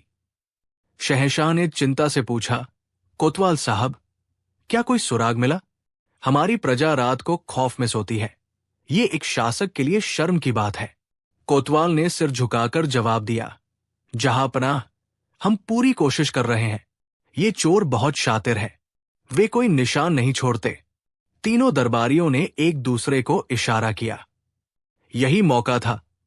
शमशेर खान आगे बढ़कर बोला, जहांपनाह, गुस्ताखी माफ, लेकिन जब सल्तनत में बीरबल जैसे महाज्ञानी मौजूद हैं, तो आपको चिंता करने की क्या जरूरत है? ये काम उन्हें सौंप देना चाहिए। वो तो पलक झपकते ही चोरों को पकड़ लाएंगे। उसकी आवाज में व्यंग्य साफ झलक रहा था। हकीम जफर और इनायत अली ने उसकी हां में हां मिलाई। जी हां, जहांपनाह, बीरबल की बुद्धि तो लोहे को भी काट देती है। चोर भला उनके सामने क्या चीज है? हकीम जफर ने कहा, मेरे विचार से भी ये जिम्मेदारी बीरबल को ही मिलनी चाहिए। इससे उनकी काबिलियत की असली परीक्षा भी हो जाएगी। इनायत अली ने जोड़ा। अकबर उन तीनों की मंशा समझ गए। वो जानते थे कि ये बीरबल को फंसाने की एक चाल है, लेकिन उन्हें बीरबल पर पूरा भरोसा था। उन्होंने बीरबल की ओर देखा और पूछा, बीरबल, क्या तुम ये जिम्मेदारी लेने को तैयार हो? बीरबल ने शांत भाव से उत्तर दिया, जहांपनाह, आपका हुक्म सर आंखों पर। लेकिन इतनी बड़ी जिम्मेदारी के लिए मुझे कुछ सहायकों की जरूरत पड़ेगी, और मैं चाहता हूं कि मेरे सहायक कोई और नहीं बल्कि शमशेर खान, हकीम जफर और इनायत अली साहब ही हों। ये सुनते ही तीनों दरबारियों के चेहरे का रंग उड़ गया। वे तो बीरबल को फंसाना चाहते थे, लेकिन यहां तो वे खुद ही फंस गए। शमशेर खान हकलाते हुए बोला, मैं तो एक सिपाही हूं हुजूर। मेरा काम चोर पकड़ना नहीं, जंग लड़ना है, और मैं एक विद्वान हूं। मेरा चोर सिपाही के खेल से क्या वास्ता? हकीम जफर ने कहा, जहांपनाह, मुझे तो खजाने का हिसाब देखना होता है। मेरे पास इन सब कामों के लिए वक्त कहां? इनायत अली ने बहाना बनाया। बीरबल मुस्कुराते हुए बोले, अरे, आप लोग घबरा क्यों रहे हैं?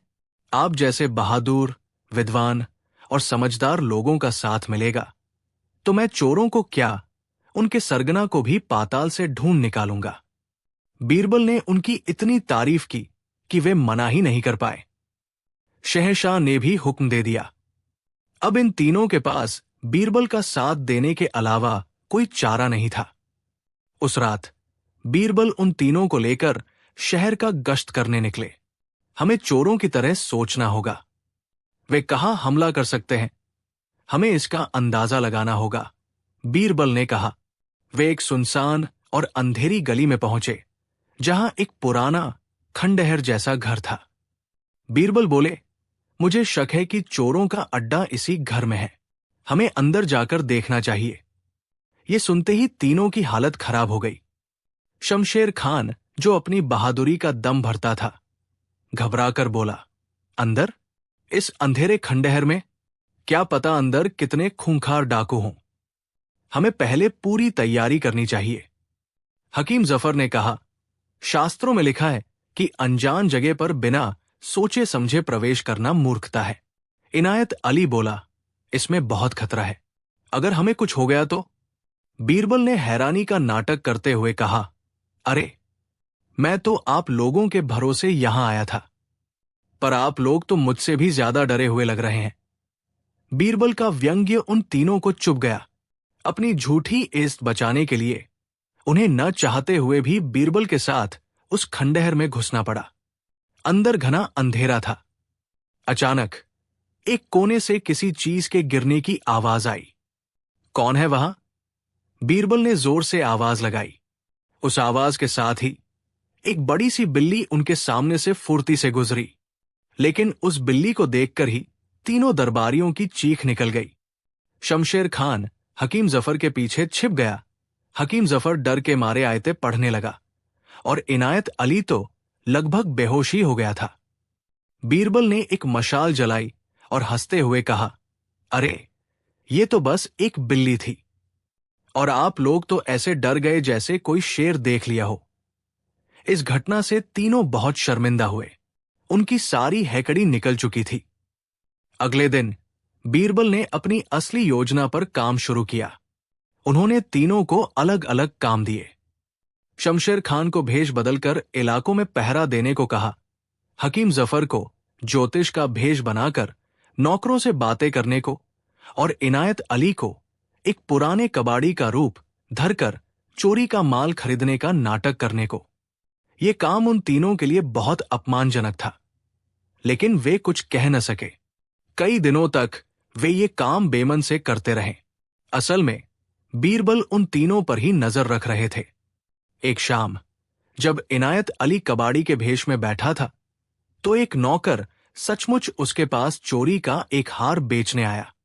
इनायत अली ने लालच में आकर वो हार बहुत कम दाम में खरीद लिया और इस बारे में बीरबल को कुछ नहीं बताया। अगले दिन बीरबल ने शहंशाह के सामने पूरी सभा में ऐलान किया, जहां पनाह चोरों का पता चल गया है। चोर हमारे बीच ही मौजूद है। मेरे पास उसे पहचानने का एक तरीका है। मैंने एक जादुई राख मंगवाई है। जो भी इस राख को छुएगा, अगर वो चोर होगा तो उसका हाथ काला हो जाएगा। बीरबल ने एक बर्तन में रखी राख की ओर इशारा किया और सभी दरबारियों को एक एक करके उसमें हाथ डालने को कहा। जब इनायत अली की बारी आई तो वो डर के मारे कांप रहा था। उसे लगा कि वो पकड़ा जाएगा। अपनी चतुराई दिखाते हुए उसने बर्तन में हाथ डालने का नाटक तो किया, लेकिन राख को छुआ नहीं और खाली हाथ ही बाहर निकाल लिया। जब सभी ने बर्तन में हाथ डाल लिया तो बीरबल ने कहा, अब सब अपने अपने हाथ दिखाएं। सभी के हाथ राख से सफेद थे, सिवाय इनायत अली के। उसका हाथ बिल्कुल साफ था। बीरबल ने जोर से कहा, पकड़ लो इसे, यही है चोरों का मददगार। राख जादुई नहीं थी, वो साधारण राख थी। मुझे पता था कि जो असली चोर होगा वो पकड़े जाने के डर से राख को छुएगा ही नहीं। इस नासमझ ने वही किया। सच सामने आ चुका था। इनायत अली ने अपना गुनाह कबूल कर लिया और उसकी निशानदेही पर पूरा चोरों का गिरोह पकड़ा गया। शमशेर खान और हकीम जफर, जो खुद को बहुत बुद्धिमान समझते थे, शर्म से पानी पानी हो गए। शहंशाह अकबर ने उन तीनों की ओर देखते हुए कहा, तुम तीनों खुद को बहुत समझदार समझते थे और बीरबल को नासमझ। आज देख लिया कि सच्ची समझदारी घमंड में नहीं, बल्कि विवेक और धैर्य में होती है। इस तरह बीरबल ने न केवल सल्तनत को चोरों से निजात दिलाई, बल्कि उन तीन नासमझ दरबारियों को भी एक ऐसा सबक सिखाया जिसे वे जिंदगी भर नहीं भूल पाए। उन्होंने साबित कर दिया कि बुद्धि का आकार पद, दौलत या किताबी ज्ञान से नहीं, बल्कि सही समय पर सही सोच से तय होता है। कहानी 7। ये कहानी उस दौर की है जब हिंदुस्तान पर शहंशाह जलालुद्दीन मोहम्मद अकबर का शासन था। उनकी राजधानी आगरा न केवल सल्तनत का दिल थी, बल्कि ये सपनों, अवसरों और कभी कभी धोखे का शहर भी थी। यहां अमीरी और गरीबी, ईमानदारी और बेईमानी की कहानियां हर रोज जम लेती थी, और उन्हीं में से कुछ कहानियां इंसाफ की तलाश में शहंशाह के दरबार तक पहुंच जाती थी। ये कहानी भी एक ऐसे ही विवाद की है, जिसमें एक तरफ एक गरीब की ईमानदारी दांव पर थी और दूसरी तरफ एक अमीर की साख। और इस उलझी हुई गुत्थी को सुलझाने का जिम्मा आया शहंशाह के सबसे भरोसेमंद सलाहकार राजा बीरबल के कंधों पर। शहर के बाहरी इलाके में हरी राम नाम का एक सीधा सादा किसान रहता था। वो दिन रात मेहनत करके अपने परिवार का पेट पालता था। उसकी दुनिया छोटी थी, लेकिन खुशियों से भरी थी। उसकी सबसे बड़ी दौलत उसकी बेटी राधिका थी, जो अब विवाह योग्य हो चुकी थी। हरी राम ने अपनी बेटी के लिए एक अच्छा और संस्कारी लड़का ढूंढ लिया था, लेकिन शादी के खर्चों ने उसकी कमर तोड़ दी थी। अपनी सारी जमा पूंजी लगाने के बाद भी उसे 500 चांदी के सिक्कों की जरूरत आन पड़ी। एक दिन वह अपनी पत्नी से चिंतित होकर बोला, क्या होगा जी? लड़के वालों ने साफ कह दिया है कि बारात के स्वागत और बाकी रस्मों में कोई कमी नहीं होनी चाहिए। अगर पैसे का इंतजाम नहीं हुआ तो हमारी राधिका की शादी टूट जाएगी। समाज में हमारी कितनी बदनामी होगी। उसकी पत्नी की आंखों में आंसू थे, लेकिन हरी राम ने उसे ढाढ़स बंधाया। तुम चिंता मत करो भगवती, मैं अपनी बेटी के सपनों को टूटने नहीं दूंगा। मैंने सुना है शहर के सबसे बड़े व्यापारी सेठ धनी राम जरूरत पड़ने पर लोगों को कर्ज देते हैं। मैं कल सुबह ही उनके पास जाऊंगा। वे बड़े धर्मात्मा पुरुष हैं, जरूर हमारी मदद करेंगे। अगली सुबह हरी राम सेठ धनी राम की भव्य हवेली पहुंचा। सेठ धनी राम का नाम पूरे आगरा में इज्जत से लिया जाता था। वो जितना अमीर था उतना ही दिखावे का धर्मात्मा भी। उसकी हवेली के दरवाजे हमेशा जरूरतमंदों के लिए खुले रहते थे, लेकिन उसके कर्ज का ब्याज उसकी मीठी बातों से कहीं ज्यादा कड़वा था। हरी राम जब कांपते हुए पैरों से उसकी हवेली पहुंचा तो सेठ ने उसे बड़े प्यार से बिठाया। आओ हरी राम, कैसे आना हुआ? सब कुशल मंगल तो है? सेठ ने मुस्कुराते हुए पूछा। हरी राम ने हाथ जोड़कर घबराहट में कहा, सेठ जी, आपकी कृपा से सब ठीक है। बस एक बड़ी विपदा आन पड़ी है। मेरी बेटी का विवाह है और मुझे 500 चांदी के सिक्कों की तत्काल आवश्यकता है। मैं आपकी पाई पाई चुका दूंगा। सेठ जी, बस इस मुश्किल घड़ी में मेरा सहारा बन जाइए। धनी राम ने हरी राम की आंखों में झांका और उसकी बेबसी को पढ़ लिया। उसने मन ही मन एक कुटिल योजना बनाते हुए हमदर्दी जताई। अरे, इसमें इतनी चिंता की क्या बात है? बेटियों की शादी तो पुण्य का काम है। हम तुम्हारी मदद जरूर करेंगे। तुम 500 सिक्के ले जाओ, बस 1 साल के भीतर लौटा देना। और हां, हम कोई कागजी कार्यवाही नहीं करेंगे। हमारे बीच का विश्वास ही सबसे बड़ा दस्तावेज है। जाओ, अपनी बेटी की शादी की तैयारी करो। हरी राम की आंखों में आंसू आ गए। उसने सेठ धनी राम को भगवान का रूप माना और उसके पैर छूकर सिक्के लेकर घर लौट आया।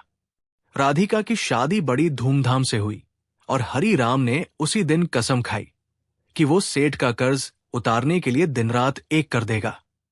पूरा 1 साल बीत गया। हरी राम ने अपनी बात रखी। उसने जी तोड़ मेहनत की। फसल अच्छी हुई और उसने पाई पाई जोड़कर 500 चांदी के सिक्के जमा कर लिए। नियत दिन पर वो उस पोटली को लेकर सेठ धनी राम की हवेली पहुंचा। उस समय सेठ अपनी हवेली में नहीं थे, बल्कि शहर से बाहर अपने बगीचे की ओर जा रहे थे। हरी राम दौड़कर उनके पास पहुंचा। शहर के बाहर एक सुनसान रास्ते पर एक बहुत बड़ा और पुराना बरगद का पेड़ था, जहां उन दोनों की मुलाकात हुई। सेठ जी, रुकिए, मैं आपका कर्ज लौटाने आया हूं, हरी राम ने हाफते हुए कहा। धनी राम उसे देखकर रुका। अरे हरी राम, तुम यहां? चलो अच्छा हुआ, यही मिल गए। लाओ, क्या लाए हो? हरी राम ने सिक्कों की पोटली देते हुए कहा। सेठ जी, ये आपके पूरे 500 चांदी के सिक्के हैं। आपका बहुत बहुत धन्यवाद। आपने मेरी इज्जत रख ली। मैं आपका ये उपकार जीवन भर नहीं भूलूंगा। धनी राम ने सिक्कों की पोटली ली, उसे अपनी कमर में खोसा और चारों ओर देखा। वहां उन दोनों के सिवा और कोई नहीं था, सिवाय उस विशाल बूढ़े बरगद के पेड़ के। उसके शैतानी दिमाग में लालच का कीड़ा फिर से कुलबुलाया। उसने मुस्कुराते हुए कहा, ठीक है हरि राम, ईश्वर तुम्हारा भला करे, अब तुम जा सकते हो। हरि राम एक बड़े बोझ से मुक्त होकर खुशी खुशी अपने घर लौट आया। उसे लगा कि अब सब ठीक हो गया है, लेकिन उसकी ये खुशी ज्यादा दिन नहीं टिकी। 6 महीने बाद धनी राम के 2 हटे-कटे आदमी हरि राम की झोपड़ी के बाहर खड़े चिल्ला रहे थे, ओए हरि राम, बाहर निकल, सेठ जी ने तुझे याद किया है। हरि राम घबराकर बाहर आया। क्या हुआ भाई? किस लिए? एक आदमी बोला। किस लिए क्या? तूने सेठ जी से जो 500 सिक्के उधार लिए थे, उसका 1.5 साल होने को आया। न तूने मूल चुकाया न ब्याज। चल, सेठ जी हिसाब करने के लिए बुला रहे हैं। ये सुनकर हरि राम हक्का बक्का रह गया। क्या? कैसा उधार? मैंने तो 6 महीने पहले ही सेठ जी का एक एक सिक्का चुका दिया था। शहर के बाहर उस बड़े बरगद के पेड़ के नीचे। ये सुनकर दोनों आदमी ठहाका मारकर हंस पड़े। वाह, क्या कहानी बना रहा है। पेड़ के नीचे चुकाया? कोई गवाह है? कोई रसीद है? चल, ये सब नाटक सेठ जी के सामने करना। हरि राम को जमीन अपने पैरों के नीचे से खिसकती हुई महसूस हुई। उसे जबरदस्ती सेठ की हवेली ले जाया गया। वहां सेठ धनी राम का दयालु मुखौटा उतर चुका था और वो एक क्रूर साहूकार लग रहा था। हरि राम, मुझे तुमसे ये उम्मीद नहीं थी। मैंने तुम्हारी मदद की और तुम मेरा पैसा ही हड़प जाना चाहते हो? सेठ गुस्से में बोला। हरि राम रोते हुए गिड़गिड़ाया, नहीं सेठ जी, आप ऐसा जुल्म मत कीजिए। मैंने आपके पैसे लौटा दिए थे, उसी बरगद के पेड़ के नीचे। आपको ईश्वर का वास्ता है, मेरे साथ ऐसा अन्याय मत कीजिए। चुप रहो, ईश्वर का नाम लेते हो और बेईमानी करते हो। या तो मेरे पैसे ब्याज समेत चुकाओ, वरना मैं तुम्हें कोतवाल के हवाले कर दूंगा, धनी राम ने धमकाया। मामला शहर के काजी के पास पहुंचा, लेकिन बिना किसी गवाह या दस्तावेज के काजी भी कुछ न कर सका। हारकर किसी ने हरि राम को सलाह दी कि वो अपनी फरियाद लेकर सीधे शहंशाह अकबर के दरबार में जाए। शहंशाह अकबर के भव्य दरबार में कांपते हुए हरि राम ने अपनी पूरी कहानी बयान की। उसकी आंखों में आंसू थे और आवाज में सच्चाई। फिर सेठ धनी राम ने अपनी बात रखी। उसकी आवाज में आत्मविश्वास था और उसके पास थे झूठे बही खाते, जिनमें हरि राम का कर्ज अब भी दर्ज था। अकबर ने पूछा, हरि राम, क्या तुम्हारे पास कोई गवाह है जिसने तुम्हें पैसे लौटाते हुए देखा हो? हरि राम ने निराशा से सिर झुका लिया। नहीं जहांपना, उस वक्त वहां मेरे और सेठ जी के अलावा कोई नहीं था। बस वो बूढ़ा बरगद का पेड़ था। ये सुनकर दरबार में कुछ लोग हंस पड़े। शहंशाह अकबर एक धर्म संकट में पड़ गए। उन्होंने अपनी अनुभवी नजरों से बीरबल की ओर देखा। बीरबल, इस मामले में न्याय कैसे हो?